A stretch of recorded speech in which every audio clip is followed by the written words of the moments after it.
Kalian tahu Mike Tyson nggak? Salah satu juara dunia dalam boxing atau tinju. Selama karirnya, dia menghasilkan setidaknya 300 juta dolar. Itu kalau dirupiahin sekitar 4,5 triliun ya. Tapi si Mike Tyson ini, dia pernah menyatakan kebangkrutan dan memiliki utang kurang lebih 30 juta dolar atau sekitar 450 miliar. Kenapa bisa begitu? Ini menjawab judul thumbnail kita hari ini. Ketika kamu tidak bisa belajar hal yang akan kita bahas hari ini, maka kamu akan miskin seumur hidup. Bayangin aja, kamu punya penghasilan 4,5 triliun, dan itu hilang semua. Kan goblok. Kamu bisa nyari uang sebanyak-banyaknya, tapi ketika kamu tidak bisa memanajemen duitmu, maka kamu akan selalu miskin.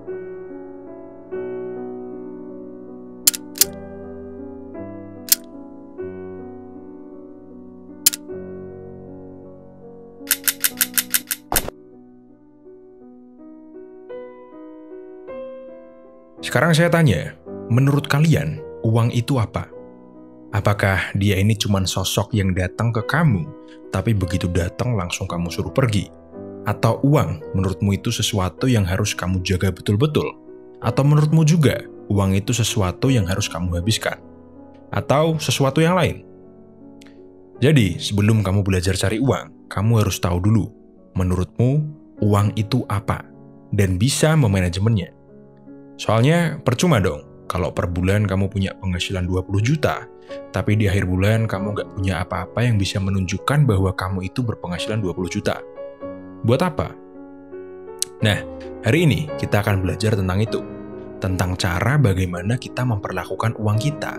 Yang tentu sesuai dengan filosofi channel ini, ilmu ini tidak diajarkan di bangku sekolah maupun kuliah. Oke, sebelum mulai saya akan tanya satu hal. Menurut kalian, uang itu apa? Atau menurut kalian, uang itu mempresentasikan apa? Ketika kamu belanja di Shopee, atau ketika kamu gajian setelah kerja, terus apa arti uang dalam dua transaksi tadi? Betul, uang itu adalah media. Sebuah media pertukaran.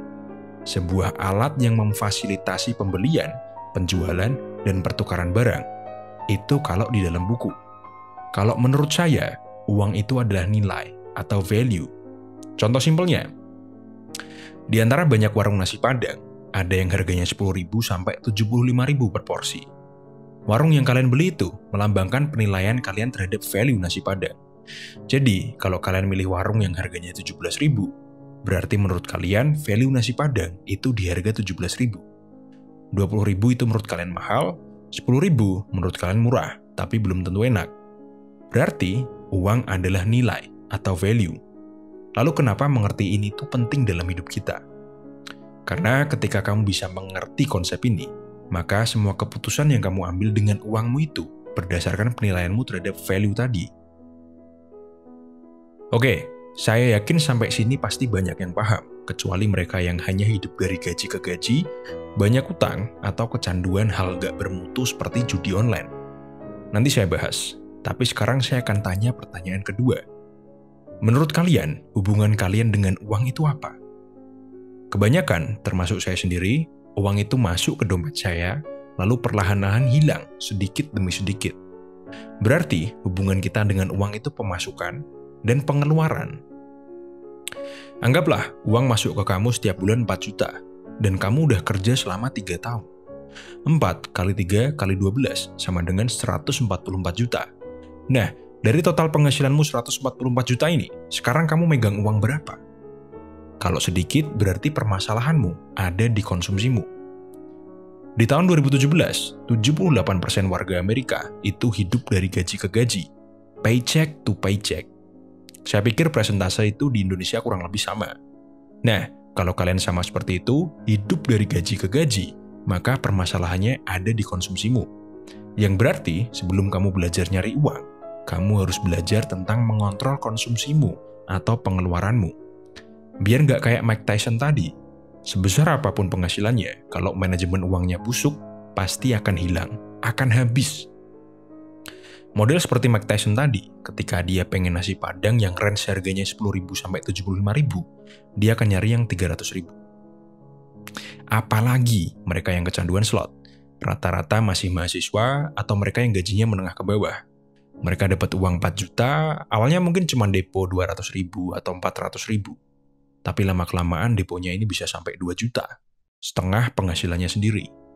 Gila. Oke, selanjutnya kita akan bahas sebuah jebakan yang pasti kita semua pernah atau akan mengalami dalam hidup kita, yaitu jebakan uang.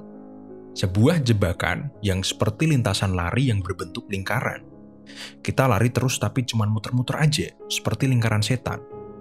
Kalian kerja 5 hari dalam seminggu, gajian sebulan sekali, dan ketika gajian, uang itu masuk ke rekening kalian, dalam 1 hari, uang itu sudah hampir habis. Entah kita buat bayar kebutuhan, buat hedon, kita buat bayar cicilan, atau yang paling goblok, kita buat judi slot. Tanggal 1, uang masuk 4 juta. Tanggal 3, tinggal 1 juta. Dan itu harus cukup untuk sebulan. Kan goblok. Dan kita kayak gitu terus selama berbulan-bulan, bertahun-tahun, atau bahkan seumur hidup.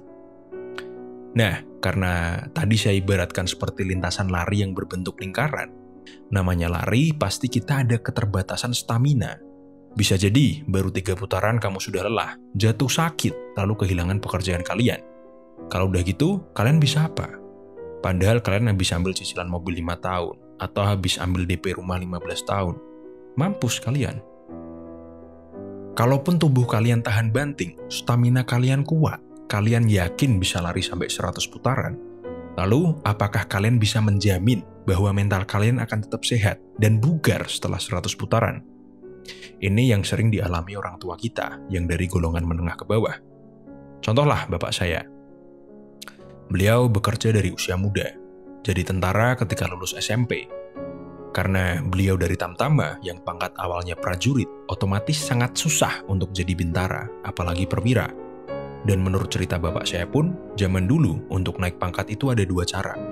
Pertama, dapat prestasi dari berangkat perang, atau kedua, nyogok komandan agar bisa disekolahkan ke sekolah bintara atau perwira. Zaman dulu masih kuat sekali korupsi dan nepotismenya. Selain itu, cuma perlu nunggu waktu 4-5 tahun untuk kenaikan pangkat normal. Itu pun juga bersyarat. Nah, karena bapak saya ini punya anak dan beliau family man, opsi kedua sangat tidak mungkin karena uang yang beliau dapat itu untuk keluarga. Jadi untuk naik pangkat, bapak saya sering berangkat perang. Lama-kelamaan, ini berdampak pada kestabilan psikis bapak saya. Dan ketidakstabilan ini menyebabkan saya di masa kecil sering dikebukin. Kalian yang anak tentara atau polisi pasti pernah dikebukin juga. Karena hal ini sudah struktural di kalangan aparat-aparat dengan pangkat kecil. Gaji sedikit, tekanan mental berat.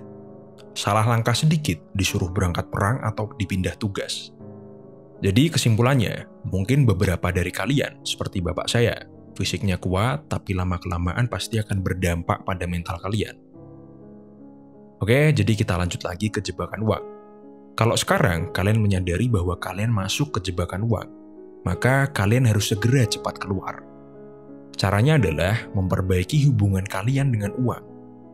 Langkah pertama yang bisa kalian lakukan adalah menulis semua pengeluaran kalian, dari mulai sewa kos atau biaya tempat tinggal, biaya transportasi, biaya makan, biaya kebutuhan, biaya hiburan, dan seterusnya. Intinya, kalian harus memahami diri kalian, pengeluaran dan konsumsi kalian.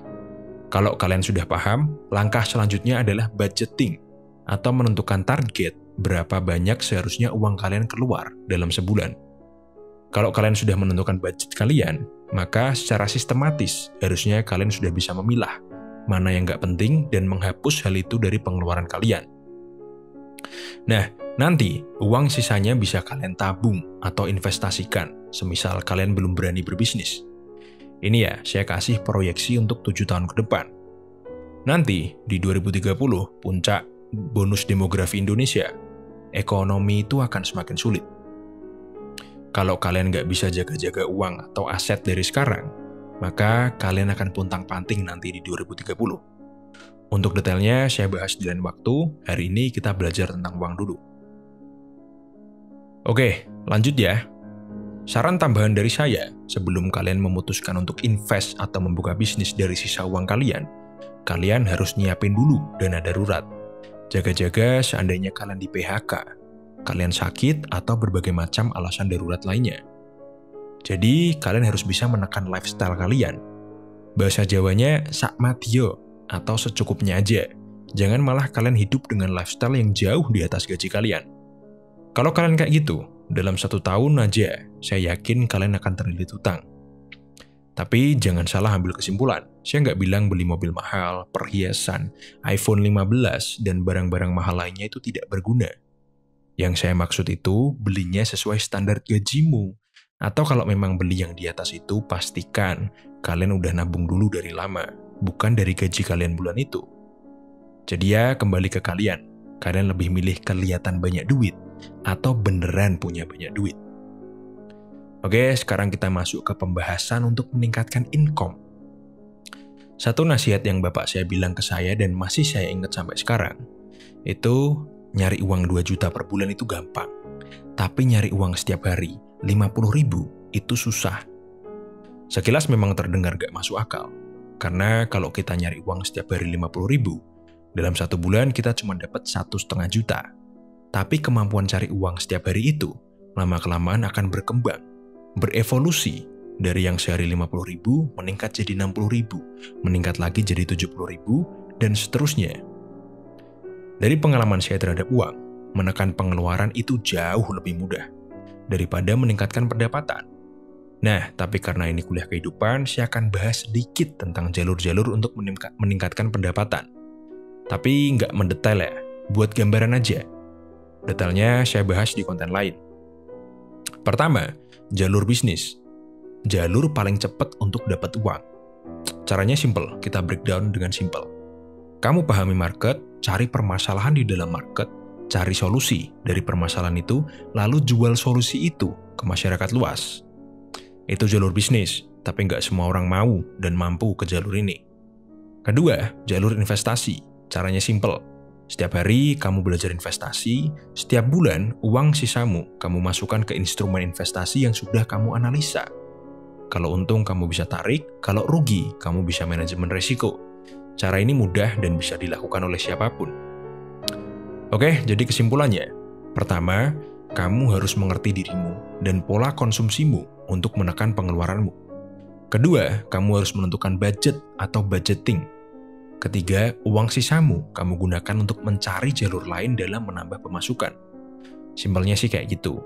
Kalau prakteknya kembali lagi ke kalian. Bisa apa enggak?